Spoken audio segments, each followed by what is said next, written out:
Hello, guys. Welcome. I'm Jen Burson. I'm the founder and president of Generation PR. We are a full-service PR and social media marketing digital agency based here in Los Angeles. And I am also the creator of the award-winning Generation Academy, where we support PR professionals all over the world with resources and training and community accountability, coaching, all the things that you need to grow and scale a profitable agency on your terms. Today's topic is the 6 things that you need to do when you're starting a digital agency. We're going to deep dive into these so that we have a plan. And what you're going to learn is why maybe you don't need to work in-house before jumping into entrepreneurship. My path was nonlinear, non-traditional. I came from law. I was a litigator. I worked at a big law firm for several years before I decided to have a complete 180 in my career and start my agency.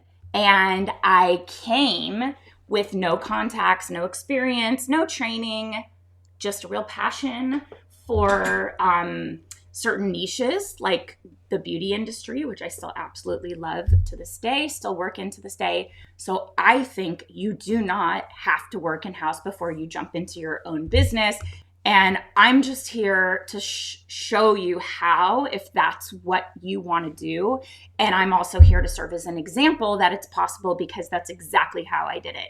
And that's what we're here to teach you. And maybe you don't have to go and work for someone else and, climb through the ranks, pay your dues, if that model is what you're looking for. We're going to talk about how to set up an effective plan so that you can scale your business. And after launching my agency from the ground up, growing it to new heights over the last 18 years, 18 freaking years, how is that even possible? I have learned a lot about what it takes to build a solid foundation as an entrepreneur. So I have created a list of 6 things that I believe that you need to do before starting your digital agency or in the early stages so that you can set your new business up for success on your terms, whatever that looks like for you, right? Like whatever success is for you. So number 1, decide if you're actually ready for this. So a lot of people will jump into entrepreneurship.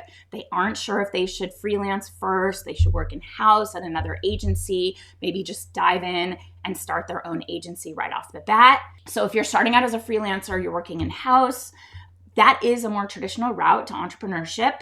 And that's awesome. Go for it. Just because it's been done before, that doesn't necessarily mean that has to be your path. So if you haven't worked as a freelancer like I never did, or work at an agency like I never did, you can still go down this path. So like I said, I took an alternative route and I started my agency before working for someone else in the industry. So the most important thing that you can do is listen to yourself, listen to your inner knowing, pay attention to feelings you have and signs that are pointing you in the right direction, and maybe not jumping in, biting off more than you can chew, and keeping it manageable so that you are settling in and you're confident about the results you're getting and you're feeling really good about the growth trajectory of your business, and not like overwhelmed, like, oh crap, I grew too fast, I can't handle this, I'm not cut out for this. That's not any kind of evidence we want you to see. Like, I can't do this. I can't keep up. No, like, don't bite off more than you can chew. Keep it manageable. And the other thing is, think about your experience until now and any kind of career wins. What's your unique background? The things that you've done that have made you excited and make you feel lit up, and the things that excite you to go to work every day, the things that you're doing in your business that you love every day. These are the things you can look at that you can use to serve as a guide for where you decide to niche down. and serve clients in the niche that you choose. It's going to help you carve out your unique positioning for your business. So whether or not you've actually worked in a certain space or worked at an agency that supports those types of clients or made contacts in that space, I don't know that 100% matters.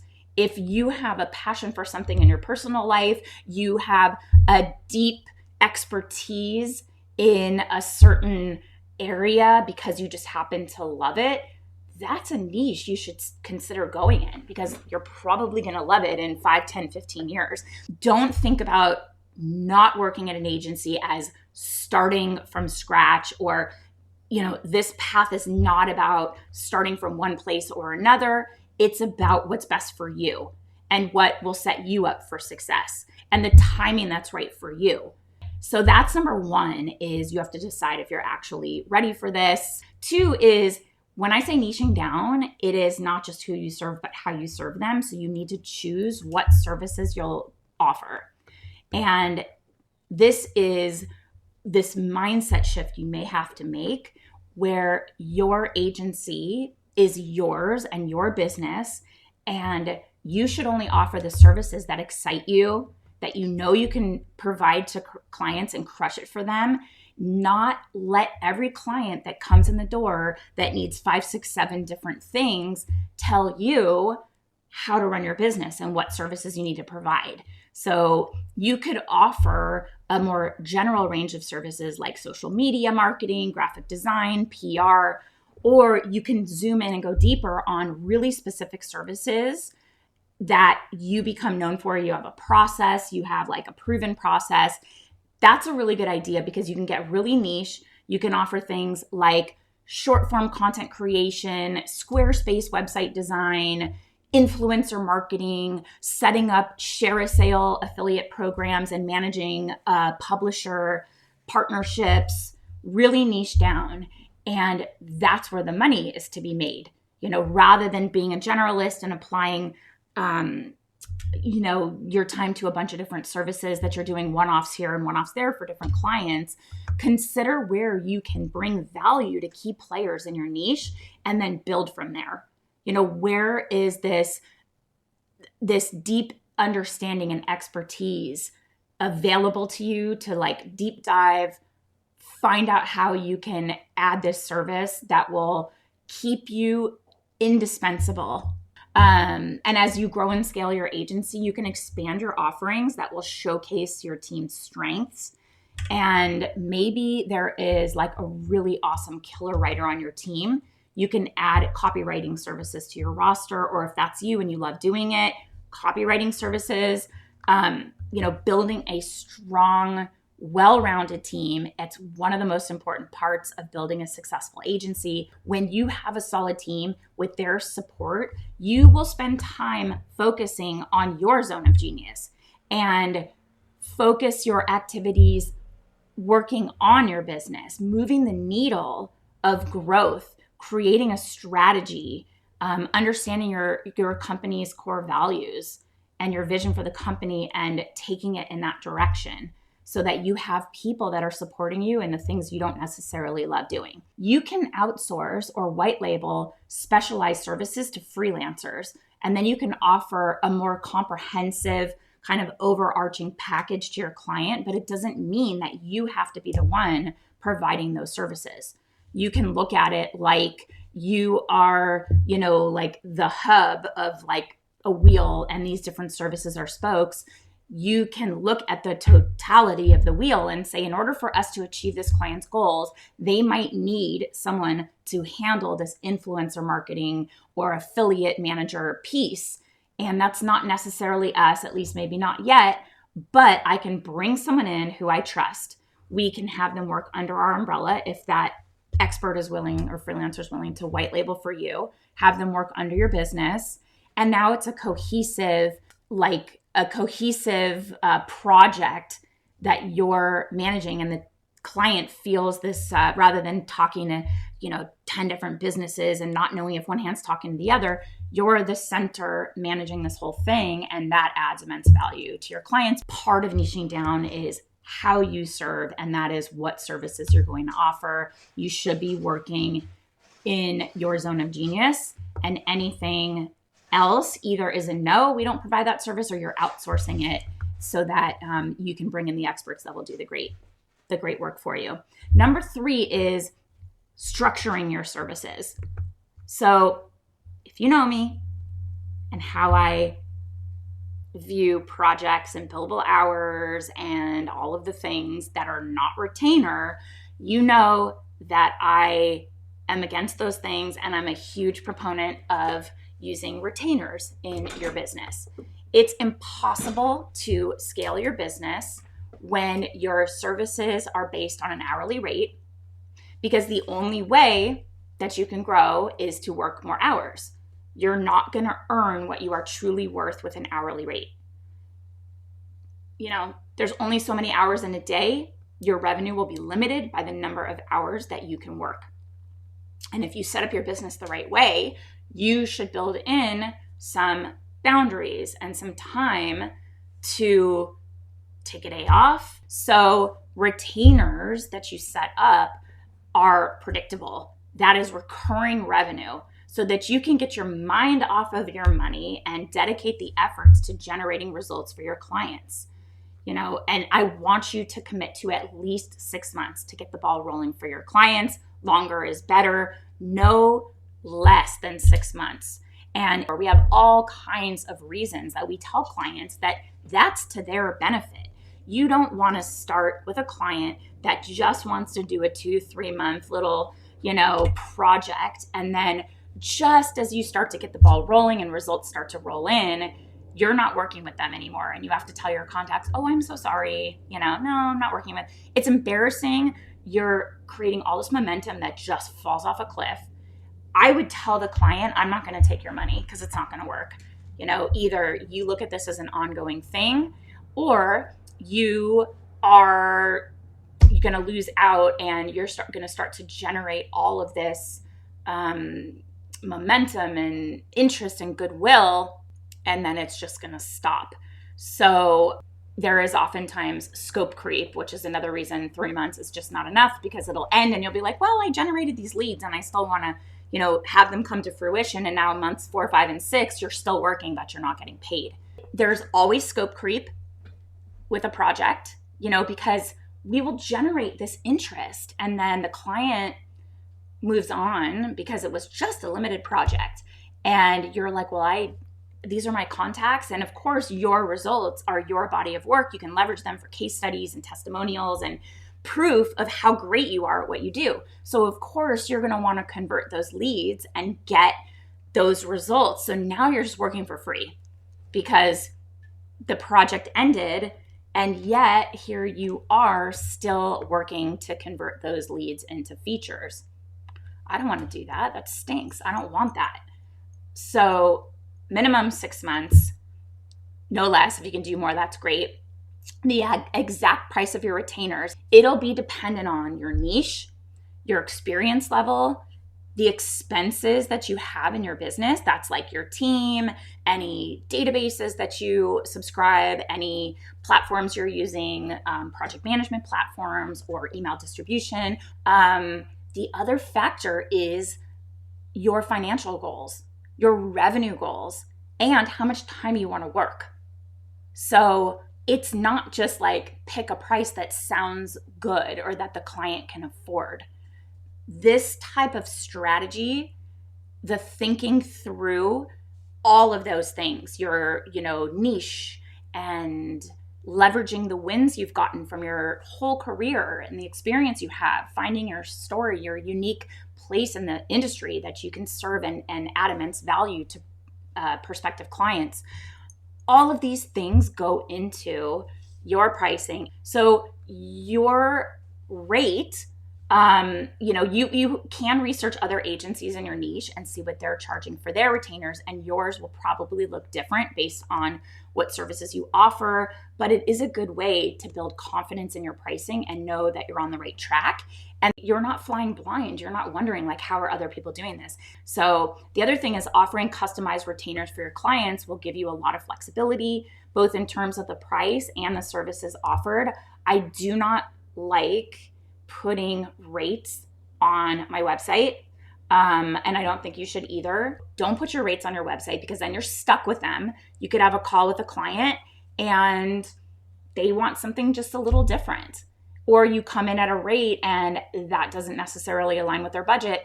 You can peel off some services and lower the rate. You're not going to just cut the rate for no reason. So you're going to offer this sort of customized retainer. That's why I want you to have a phone call. And you can usually tell if something's worth your time by looking at their website and their social media presence and reading their outreach message to you and seeing if there are some clues about what they're looking for. Are they launching a new brand or a new product? What's the timeline? You can start to get an idea of whether this call is worth your time or not. But I don't like asking or showing a rate up front because then you're kind of stuck with it. So instead of one generic package, provide your clients with the exact services that they are going to need to reach their goals. That's why you have to have a conversation. You can shift the price depending on the scope of work or, like I said, the ease that you think is going to come with working with a certain client. Or if they're a total pain in the ass, you can charge a pain in the ass tax and have your rate super high. And then if they say yes, now you have margin to bring in a team to support what this client's going to need. And sometimes I do that because I want them to just go away and think I'm the premium option. But sometimes they say, okay, let's go. And you're like, oh, well, okay, I can work with this. This is a pretty juicy budget and I can bring in some people to support us here. So number 4, you have to set up a pipeline to bring in new business. This is when you are wanting to scale your agency, you want to reach revenue goals.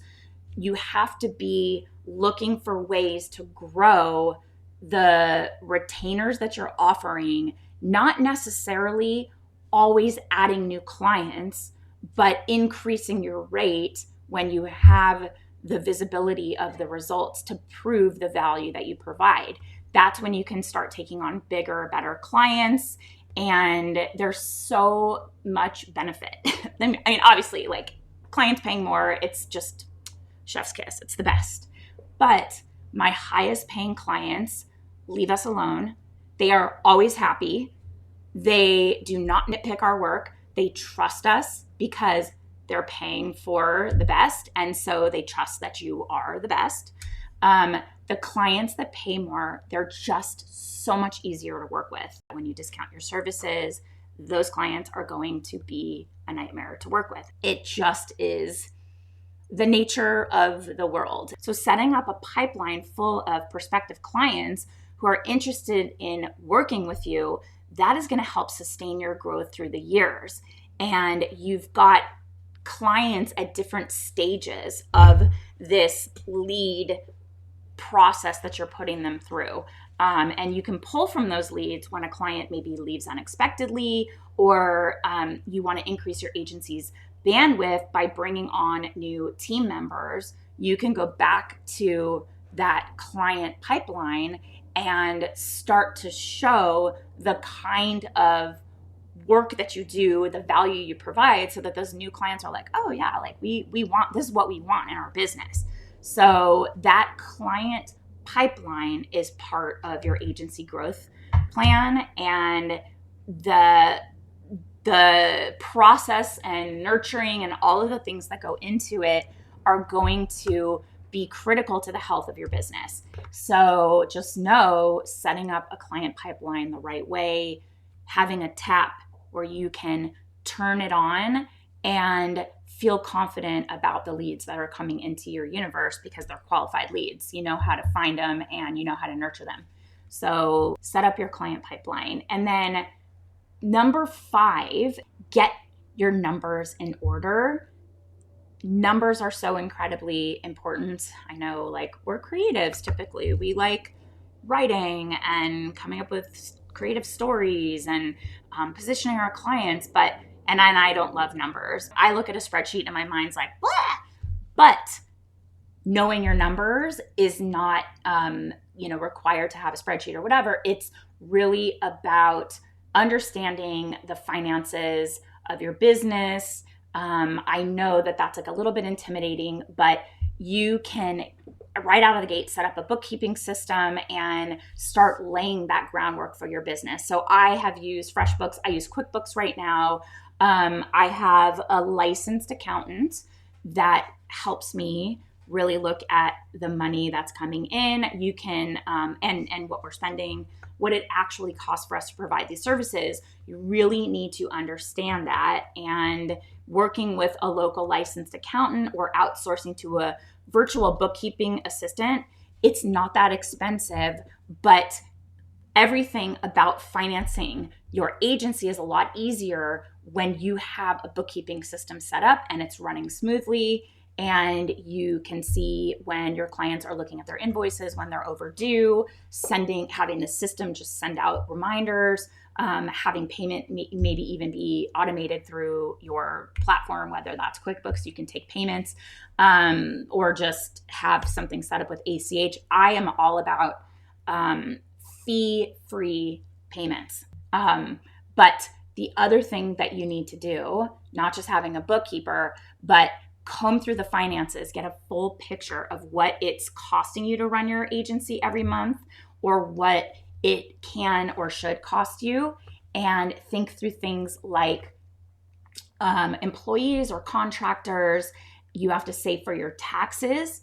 So when you are running your own business, there's no W-2. Like, the government isn't taking money out of a paycheck every single month to pay your taxes. You are responsible for that. And if you wait until the end of the year to take the money and put it aside, it's jarring. It's a huge hit. You should be putting away taxes every month. You should also be saving money for your retirement, funding a Roth IRA or a 401k or some kind of profit sharing if you have that in your business. Any business subscriptions that you have, it's one of those things you just say, like, this is part of running my business and I have to build it into my pricing. And this number is going to affect what you charge for your retainers and the margin that you need to have to be profitable and to grow your own personal wealth year after year. This is the concept of paying yourself first.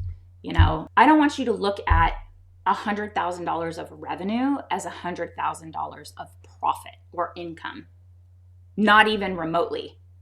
You've got to take out for taxes. You got to take out for your team and your expenses. After you pay your taxes, should be paying yourself first and putting away a percentage for retirement. So it's going to change also year after year. When your business grows, your expenses, your taxes, all of those things grow. You have to reevaluate all the time. So 5, get your numbers in order. And 6, find a mentor. So if you're coming into entrepreneurship from a corporate background, you may have some toxic hustle culture habits that are lingering around inside of you.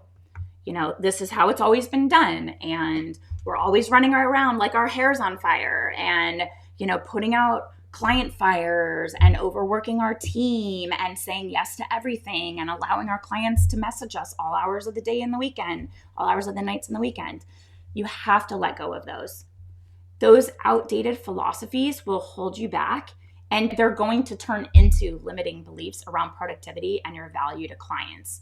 It's going to keep you stuck and held back and keep your mindset working from a place of lack and scarcity and baseline stressed, and have your cortisol levels like peaking at all times. And it's just no way to live. Your business should feel zen, and it should feel like, problems come up, and I know from experience that we'll get this worked out and we'll move forward. Like, we're going to move past this. But if you have these toxic hustle culture habits and you're bringing them into your new business, it's going to hold you back and keep you less productive and less focused on the right things, not as valuable to your clients. So breaking that mindset can be tough, and it is the key to building a career in entrepreneurship that supports the kind of life you want. When I say kind of life, how do you want your life to feel? How do you want your business to fit into the kind of life you want to have? Time with your family or friends, or time to go on a hike or go on a trip. You have to break that mindset so that you can strategically, intentionally build this business the way you want it to serve your life long term. And to help you on your mindset journey, it is extremely helpful to find a mentor that'll guide you through the setbacks, push you towards success, encourage you to keep going. Somebody that's actively working in your industry, or even your specific niche, and maybe will share the same values as you. They have that anti-hustle culture mindset. They're aligned with what you want your business to feel like. They're on the same page. So find a mentor that looks like they align with your own personal values, your vision for what you want, and they work in your industry. I'm going to recap those 6 things you need to do when you're starting a digital agency. Number 1, decide if you are actually ready for this. 2, choose which services you'll offer. I want you to niche down, not just on who you serve, but how you serve them. Structure your services a certain way where you are able to align the approach you take to meet that client's goals and objectives. Not every campaign is created equal. And if you put your pricing on your website, you're kind of stuck with it. So don't do that. And then you could charge more if you want to. You want to set up a healthy client pipeline that will help you take on bigger, better clients.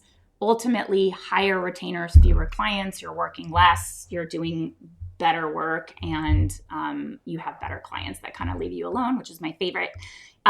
You got to get your numbers in order. You have to understand revenue goals, get on a platform to manage all of your finances so it's all in one spot. You can start to see it, run reports, understanding what it costs to actually provide these services and run your business, how you can be profitable, what your revenue goals are, how you pay yourself first, save for taxes, all the things that matter to running a healthy business. And then number 6, find a mentor. Find somebody that will help you sidestep landmines, shortcut the process. They understand what it is you're trying to build. Their values align with yours. They're working in your industry. They get it. That will help you let go of any toxic mindsets and limiting money beliefs and things that are going to create bad habits and keep you stuck. So thank you all so much for being here. Take care, and I'll see you next week.